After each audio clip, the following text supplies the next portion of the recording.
அன்புள்ளம் கொண்ட விஆர்ஷோ டிவி நேயர்களே வணக்கம். நான் உங்கள் அறிமுக ஜோதிடர் வெங்கடேஸ்வரன். இப்ப நம்ம எதை பத்தி பார்க்க போறோம்னா தை மாத பலன்களை பத்தி பார்க்க போறோம். பலன்களை பத்தி பார்க்கறதுக்கு முன்னாடி அனைவருக்கும் என் இனிய பொங்கல் நல்வாழ்த்துக்கள், தமிழர் திருநாள் நல்வாழ்த்துக்கள். இப்ப பலன்களை பத்தி பார்க்கறதுக்கு முன்னாடி கோச்சார பலன்கள், கோச்சாரத்துல எந்தெந்த கிரகங்கள் எங்கெங்க இருக்கு அப்படிங்கிறத முதல்ல தெரிஞ்சுக்குவோம். தை மாதம்னாவே தெரியும், மகரத்துல சூரியன் சஞ்சரிக்கிற காலகட்டம். தை 2ஆம் தேதி செவ்வாய் மகரத்துக்குள்ள வர்றார், உச்ச நிலை அடைகிறார். அதே மாதிரி தை 3ஆம் தேதி புதன் உள்ள வர்றார். சுக்கிரன் ஏற்கனவே மகரத்துலதான் இருக்கார், அது நம்ம சுக்கிர பயிற்சியில பேசணும், சரிங்களா? அதே மாதிரி ராசிக்கு மீன ராசியில சனி பகவானும், கும்ப ராசியில் ராகு பகவானும், சிம்ம ராசியில் கேது பகவானும் இருக்காங்க. சந்திரன் எப்பவும் போல எல்லா கட்டங்களுக்கும் போயிட்டு வருவாரு. குரு பகவான் மிதுன ராசியில இருக்காரு. இந்த மாதிரி இருக்கிறனால எந்த மாதிரி நிகழ்வுகள் நடக்கும்னா, காலபுருஷ தத்துவப்படி ராசிக்கு 10ஆம் இடத்துல கர்மஸ்தானத்துல சூரியன் இருக்கிறது தொழில்துறையில் ஆதிக்கத்தை செலுத்தும். அரசாங்கம் முழுக்க முழுக்க தொழில்துறை சம்பந்தப்பட்ட விஷயங்களை செயல்படுத்தும். அதாவது தொழில் மேம்பாடு ஏற்படும், தொழில் துறையில மேம்பாடு ஏற்படுற மாதிரி. அதுவும் குறிப்பா 4ஆம் பாகம் சொல்லக்கூடிய கடகத்தை தொடர்பு கொள்றதுனால, காலபுருஷ தத்துவப்படி 4ஆம் பாகம் சொல்ல கடகத்தை தொடர்பு கொள்றதுனால போக்குவரத்து சம்பந்தப்பட்ட விஷயங்கள்ல புதிய ஒரு முயற்சிகளையோ புதிய ஒரு யோகங்களையோ அரசாங்கம் வகுத்து தரும் அப்படிங்கிறத சொல்லலாம்.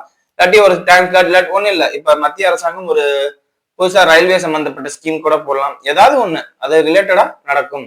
அதே மாதிரி தகவல் தொழில்நுட்பம் சொல்லக்கூடிய தகவல் பரிமாற்றம், தகவல் தொழில்நுட்பம், இந்த மாதிரி விஷயங்களுக்கு இந்த காலகட்டத்துல அரசாங்க சப்போர்ட் கிடைக்கும். அப்ப பிஎஸ்என்எல் இந்த மாதிரி உள்ள விஷயங்களுக்கு ஏதாவது ஒரு நல்ல இம்ப்ரூவ்மெண்ட் கொடுக்குற மாதிரி உள்ள சூழ்நிலைகள் கிடைக்கும் அப்படிங்கிறத சொல்லலாம், சரிங்களா? அதே மாதிரி செவ்வாய் உச்சமா இருக்கிறதுனால, 10ஆம் இடத்துல உச்சமா இருக்கிறதுனால போர் சம்பந்தப்பட்ட அமைப்புகள் இதுல எல்லாம் நம்ம நல்லா பாதுகாப்பா இருக்கும், ஸ்ட்ராங்கா இருக்கும். பக்கத்து நாடுகள்லாம் நம்மளை பார்த்து பயப்படுற அளவுக்கு உள்ள சூழ்நிலைகள்ல இருக்கும் அப்படிங்கிறதெல்லாம் சொல்லலாம். அதே மாதிரி பல போர் நிவர்த்தி, அதாவது சமாதானத்துக்கு வரும். செவ்வாய் உச்சமாகும் போது சமாதானப்படுத்திடுவார், ஒரு முடிவுக்கு கொண்டு வந்துருவார் அப்படிங்கிற மாதிரி உள்ள விஷயங்கள்லாம் நடக்கும், சரிங்களா? இது உலக ரீதியா. இப்ப வாங்க 12 ராசிக்கும் எப்படி இருக்கும் அப்படிங்கிறத பார்ப்போம். தனுசு ராசி அன்பர்களே, ராசிக்கு 7ஆம் இடத்தில் உங்க ராசியாதிபதி வக்ரமாக இருக்கிறார் அப்படிங்கிறத சொல்லிதான் ஆரம்பிச்சேன். காரணம் என்னன்னா, நான் எப்பவுமே பொதுவா ஒரு விஷயத்தான் சொல்லுவேன், ராசியாதிபதி எப்படி இருக்கார், அதுக்கப்புறம் நட்சத்திராதிபதி எப்படி இருக்கார். இவங்க 2 பேரும் ஸ்ட்ராங்கா இருந்தா நம்ம டபுள் பவர்ல இருக்கோம். ஒருத்தர் ஸ்ட்ராங்கா இருந்தா ஏதோ ஒண்ணு பாதிக்குது, 2 பேருமே பாதிப்பா இருந்தால் ஏதோ பெரிய ப்ராப்ளத்துல நம்ம மாட்ட போறோம் அப்படிங்கறத உண்மை. இததான் பேசிக்கே இதான்.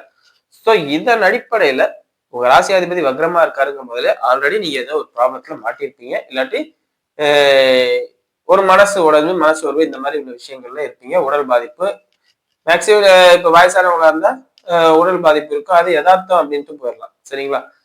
இப்படி இருக்கும் போதுல இந்த சூரியன், செவ்வாய், புதன், சுக்கரன் இத்தனை நாள் ராசியில இருந்தாங்க. இப்ப 2ஆம் இடத்துக்கு போகும்போது என்ன பண்ணுவாங்கன்னு பார்த்தா, தந்தைக்கும் உங்களுக்கும் இடையே உண்டான வாக்குவாதத்தை இன்னும் பெருசா பார்த்துருவாரு.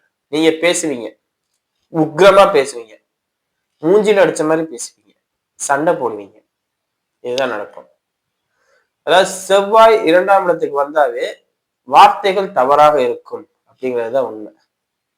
இந்த கெட்ட வார்த்தையெல்லாம் பேசுறது இந்த காலகட்டத்துல ராகு, செவ்வாய் இவங்க எல்லாம் 2ஆம் இடத்தை தொடர்பு கொள்ளும் போது, சனி இவங்க 3 பேரும் 2ஆம் இடத்தை தொடர்பு கொள்ளும் போது அதிகப்படியான கெட்ட வார்த்தை பேசுவாங்களே எல்லாரும். சோ அதை மட்டும் கொஞ்சம், ஏன்னா எதிரில இருக்கிறவன் பாதிக்கப்படுவாங்கிறத கொஞ்சம் கூட யோசிக்க மாட்டோம். அவங்க அதை பத்தி எனக்கு ஒண்ணும் இல்லை, என் காரியம் சாதிக்குதா எனக்கு அப்படிங்கிற மாதிரி உள்ள அமைப்பு. சோ இதை மட்டும் கொஞ்சம் குறைச்சுக்கிட்டா போதுமானது. இன்னும் சொல்ல போனா நான் பேசாம இருக்கிறதே நல்லதுன்னு சொல்லுவேன்.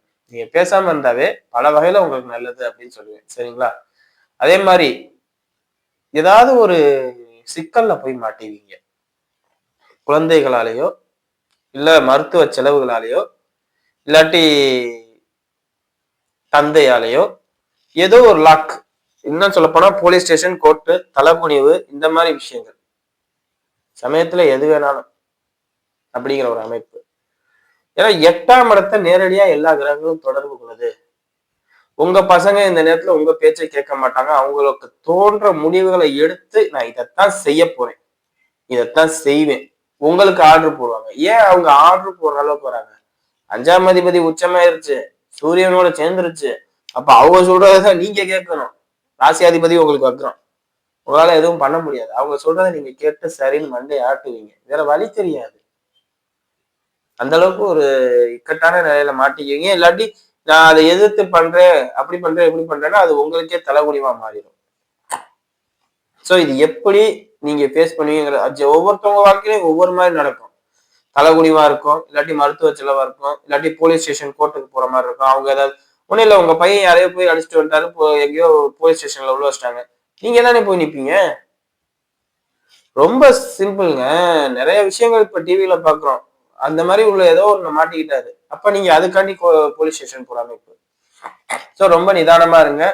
மருத்துவ சம்பந்தப்பட்ட செலவா இருக்கும் பட்சத்தில் அதெல்லாம் பிரயோஜனமே இல்லாம இருக்கும் அப்படிங்கிறதே சொல்லலாம். செவ்வாய் 12ஆம் அதிபதி உச்சமாயி 8ஆம் இடத்தை தொடர்பு கொள்ளும் முதல்ல நிறைய பிரஷர் சம்பந்தப்பட்ட அமைப்பு, எலும்பு சம்பந்தப்பட்ட அமைப்புல பாதிப்பு ஏற்படும். நீங்களே கவனமா இருங்க அப்படின்னு தான் நான் சொல்லுவேன். 4ஆம் இடத்துல சனி இருக்கிறதுனால 4ஆம் அதிபதி மூலியமா தான் எல்லா பிரச்சனையும் கொண்டு வரும் அப்படிங்கிறதே சொல்லலாம். சோ ரொம்ப நிதானமா இருங்க. சரிங்களா? தொழிலை பூர்த்தியோ, வியாபாரத்தை பத்தியோ, இல்ல வேலை வாய்ப்பை பத்தியோ, வருமானத்தை பத்தியோ இந்த காலகட்டத்துல கவலைப்பட வேண்டாம். ஏன்னா அதெல்லாம் சூப்பரா இருக்கும். எந்த பாதிப்பும் இருக்காது, நீட்டா ஓடிட்டு இருக்கும். ஆனால் தலைகுனிவு சம்பந்தப்பட்ட அமைப்பு, மருத்துவம் செலவு சம்பந்தப்பட்ட அமைப்பு, எல்லாம் பண்ணியும் பிரயோஜனம் இல்லைங்கிற அமைப்பு மட்டும் நடக்கும். குறிப்பா குழந்தைகள் விஷயத்துல ரொம்ப எச்சரிக்கையா இருங்க. சரிங்களா? வாங்க நட்சத்திர ரீதியான பலன்களை பார்ப்போம். மூல நட்சத்திரக்காரர்கள். நட்சத்திர அதிபதி 9ல, சூரியன் 8ஆம் இடத்தை தொடர்பு கொள்றார். தந்தைக்கும் உங்களுக்கும் இந்த காலகட்டத்துல கடுமையான வாக்குவாதம் ஏற்படும். இல்ல தந்தைக்கு ஏதாவது உடல்நல பாதிப்பு ஏற்பட்டு கொஞ்சம் மருத்துவ செலவு பண்ற மாதிரி இருக்கும். அதே மாதிரி நீங்க யாருக்கும் உபதேசம் இந்த காலகட்டத்துல பண்ண வேண்டாம். யாருக்காவது உபதேசம் பண்ணாவே அந்த உபதேசம் பண்ணதே ஏன்டா பண்ணோம் அப்படிங்கிற அளவுக்கு ஒரு ஃபீலிங்க்கு கொண்டு போய் விட்டுரும் உபதேசம் பண்றது. அதே மாதிரி டிராவல் ரொம்ப பண்ண வேண்டாம். பிரயோஜனமே இல்லாம டிராவல் பண்ணுவீங்க. தாய் தந்தையரால் இந்த நேரத்துல ரொம்ப மனசு உடைஞ்சு போவீங்க. நீங்களே எடா இப்படி இருக்கே அப்படின்னு நினைக்கிற அளவுக்கு சூழ்நிலை வந்துடும். அதே மாதிரி மருத்துவ செலவு நடக்கும். வீண் எக்ஸஸ் செலவு அதிகமா இருக்கும். ஹோம் அப்ளையன்சஸ், அதாவது ஏசி, ஃப்ரிட்ஜ், வாஷிங் மிஷின் இதெல்லாம் அதிகமா வாங்கி போடுவீங்க. அதெல்லாம் பிளஸ், அதெல்லாம் மைனஸ்ன்னு வர முடியாது, பிளஸ் அப்படின்னு கொண்டு போயிடும் இதெல்லாம். ஆனா இது இல்லாம வெளியில வேற ஏதாவது மைனஸ் அப்படின்னு நினைக்கலாம். சரிங்களா? குழந்தைகளுக்கும் உங்களுக்கும் உண்டான வாக்குவாதம் அதிகரிச்சுக்கிட்டே இருக்கும். தேவையில்லாத சண்டை போட்டுக்கிட்டே இருப்பீங்க. அவங்கள நீங்க புரிஞ்சுக்க மாட்டீங்க. ஸோ அதெல்லாம் கொஞ்சம் கவனமா பார்த்து பொறுமையா இருந்தீங்கன்னா எல்லாமே நல்லா இருக்கும் அப்படிங்கிறத சொல்லலாம். சரிங்களா? மற்றபடி எந்த குறையும் இல்லை. வருமானத்தை பொறுத்தவரை எந்த பாதிப்பும் இல்லை. வேலை இல்லாதவர்களாக இருக்கும் பட்சத்தில் இந்த காலகட்டத்துல நினைச்ச வேலை கிடைக்கும். வெளிநாடு சம்பந்தப்பட்ட தொடர்பெல்லாம் உங்களுக்கு கிடைக்கும். வெளிநாட்டுக்கு நீங்க போகலாம். இதெல்லாம் பாசிட்டிவ் இதுதான் இருக்கு. அதாவது நினைச்சு பார்க்காத நேரத்துல நினைச்சு பார்க்க முடியாத வேலை கிடைக்குது அப்படிங்கிற விஷயம் உங்களுக்கு கிடைக்கும். ஸோ இது உங்களுக்கு பிளஸ். மைனஸ்ன்னு பார்த்தா குடும்பத்துக்குள்ள நட்புறவுகளா இருக்கிறவங்கள்ட்ட எல்லாம் நிறைய பிரச்சனை பண்ணி சண்டை போட்டு தலை உரிமை ஏற்படுத்திக்கிங்க. அதை மட்டும் பார்த்துக்கோங்க. முடிஞ்ச அளவுக்கு வெளியில போறதுக்கு நான் ஏற்பாடு பண்ணுங்க. சரிங்களா? அடுத்தது பூராட நட்சத்திரக்காரர்கள். பூராட நட்சத்திரக்காரர்களை பொறுத்தவரை நட்சத்திராதிபதி சுக்கிரன் அஸ்தமனம் படுறது மட்டும்தான் பாதிப்பு. வேற எதுவுமே பாதிப்புன்னு சொல்ல முடியாது. தொழில்துறையில உங்க பேர் சிறந்து விளங்கும். குழந்தைகளால் ஒரு நல்ல பேர் கிடைக்கும். அதே மாதிரி மனைவியால் ஒரு ஹாப்பினஸ் கிடைக்கும். அதே மாதிரி பயணங்களால் ஆதாயம் ஏற்படும். உங்களுக்கு பயணங்களாலும் ஆதாயம் ஏற்படும் அப்படிங்கிறத சொல்லலாம். வாழ்க்கை இழந்தவர்களாக இருக்கும் பட்சத்தில் 2ஆம் திருமணம் சம்பந்தப்பட்ட யோகமும் கிடைக்கும். சோ உங்களுக்கு இந்த நேரத்துல எல்லாமே பிளஸ் தான். ஆனா உங்க உடம்புக்கு மட்டும் முக்கியத்துவம் கொடுங்க. எதையும் நீங்க போய் பார்த்துதான் பண்ணணும், போய் பார்த்துதான் செய்யணும் அப்படிங்கிற அவசியமே இல்லை. அதுவே நான் ஆட்டோமேட்டிக்கா நடந்துகிட்டே இருக்கும் அப்படிங்கறத சொல்லலாம். ஆட்டோமேஷன் போட்ட மாதிரி அந்த வேலை அது கரெக்டா நடக்குதா, இந்த வேலை இது கரெக்டா நடக்குதா, இந்த வேலை இது கரெக்டா நடக்குது, இங்க எதுக்கு நடக்குதா அப்படிங்கிற மாதிரி ஓடும். வருமானத்தை பத்தியும் எந்த குறையும் இல்லை. ஆனால் உங்க உடம்புக்கு முக்கியத்துவம் கொடுங்க. உங்க மனசுக்கு முக்கியத்துவம் கொடுங்க. வீண் கலக்கங்கள் ஏற்படும். அதே மாதிரி யாருக்கும் ரொம்ப யோசனை சொல்றது இந்த மாதிரி விஷயங்கள்லாம் இந்த காலகட்டத்துல வச்சுக்க வேண்டாம். அப்படி வச்சுக்கிட்டீங்கன்னா அவங்க உங்க யோசனையை கேட்டு முன்னேறுவாங்க. நீங்க உதாசீனப்படுத்தப்படுவீங்க, ஒதுக்கப்படுவீங்க. அதாவது உங்களுக்கு சுத்தி எல்லாமே சரியாயிருச்சுங்கும் போதுல நீங்க உங்க யோசனையை கேட்டு எல்லாம் பெரிய ஆள் ஆயிட்டாங்கன்னு தான் அர்த்தம். அப்ப பெரிய ஆள் ஆயிட்டாங்கன்னா ஆட்டோமேட்டிக்கா என்னாச்சு? அவங்க உங்களை உதாசீனப்படுத்துவாங்க, இல்லாட்டி ஒடுக்கப்படுத்துவாங்க. அப்படிங்கும் போதுல நீங்க அதை பார்த்து சரி பண்ணிக்கிறது ரொம்ப ரொம்ப நல்லது. மற்றபடி ஒரு பாதிப்பும் இல்லை அப்படிங்கிறத சொல்லலாம். இந்த இந்த இந்த தை மாசத்திலே எது பெஸ்டா போயிட்டு இருக்குன்னா பூராட நட்சத்திரக்காரர்களுக்கு நல்லா இருக்கும் அப்படிங்கிறத சொல்லலாம். சரிங்களா? மற்றபடி எந்த பாதிப்பும் இல்லை, நல்லா இருக்கு அப்படிங்கிறதையும் சொல்லலாம். சரிங்களா? குறிப்பா எதுவுமே உங்களுக்கு சொல்ற மாதிரி எல்லாம் நல்லா இருக்கு. அடுத்தது உத்திராட நட்சத்திரக்காரர்கள். உத்திராட நட்சத்திரக்காரர்களை பொறுத்தவரை நட்சத்திராதிபதி சூரியன் எல்லா கிரகங்களையும் அஸ்தமனப்படுத்துறார் அப்படிங்கிறதுதான் உண்மை. உங்களுக்கும் கிட்டத்தட்ட பூராட நட்சத்திரக்காரர்கள் சொன்ன மாதிரிதான் எல்லாமே உங்களுக்கு நல்லா இருக்கும். என்ன அவங்க உதாசீனப்படுத்தப்படுவாங்க, நீங்க தான் எல்லாரையும் உதாசீனப்படுத்துவீங்க. அந்த பூராட நட்சத்திரக்காரர்களை பொறுத்தவரை பூராட நட்சத்திரத்தை எல்லாரும் டம்மி பண்ணிடுவாங்க. ஆனா நீங்க எல்லாரையும் டம்மி பண்ணுவீங்க. எல்லாரையும் நீ என்ன பண்ண, எனக்கு ஏதோ ரொம்ப நாளா காத்திருந்து வெயிட் பண்ணி கிடைக்க வேண்டியது கிடைச்சதுனால நீங்க கொஞ்சம் ஆணவமா அகங்காரமா கொஞ்சம் கிரிப்பா அதிகமாகி தேவையில்லாத விஷயங்கள் பண்ற மாதிரி எல்லாம் இருக்கும். அதெல்லாம் குறைச்சிக்கிட்டீங்கன்னா நல்லது. சரிங்களா? மற்றபடி எதுவும் பாதிப்பு இல்லை.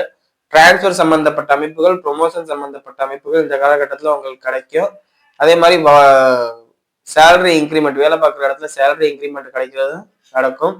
ஒரு இடத்துல இருந்து இன்னொரு இடத்துக்கு ஷிஃப்ட் ஆகிற வேலைக்கு, நான் எனக்கு இந்த வேலையில இருந்து அந்த வேலைக்கு போகணும்னு நினைக்கிறேன், ஐடி கம்பெனில இருக்கேன் சார், அப்படி போலாமா அப்படின்னு கேட்கறவங்களுக்கு இந்த காலகட்டத்துல நல்லபடியா ஷிஃப்ட் ஆகலாம். அதே மாதிரி லேண்ட் ரிலேட்டடா லோன் வாங்கி வீடு கட்டலாமா அப்படின்னு கேட்டா இந்த காலகட்டத்தை கட்டலாம். எல்லாமே நீங்க செய்யலாம். கால்நடை சம்பந்தப்பட்ட அமைப்பு, வாகனம் சம்பந்தப்பட்ட அமைப்பு எல்லாமே பாசிட்டிவா தான் இருக்க ஒழிய நெகட்டிவா இங்க இல்லை. குறிப்பா லோன் ரிலேட்டடா இதெல்லாம் 4ஆம் பாவத்தை லோன் ரிலேட்டடா ஆக்டிவ் பண்றது நல்லா இருக்கு.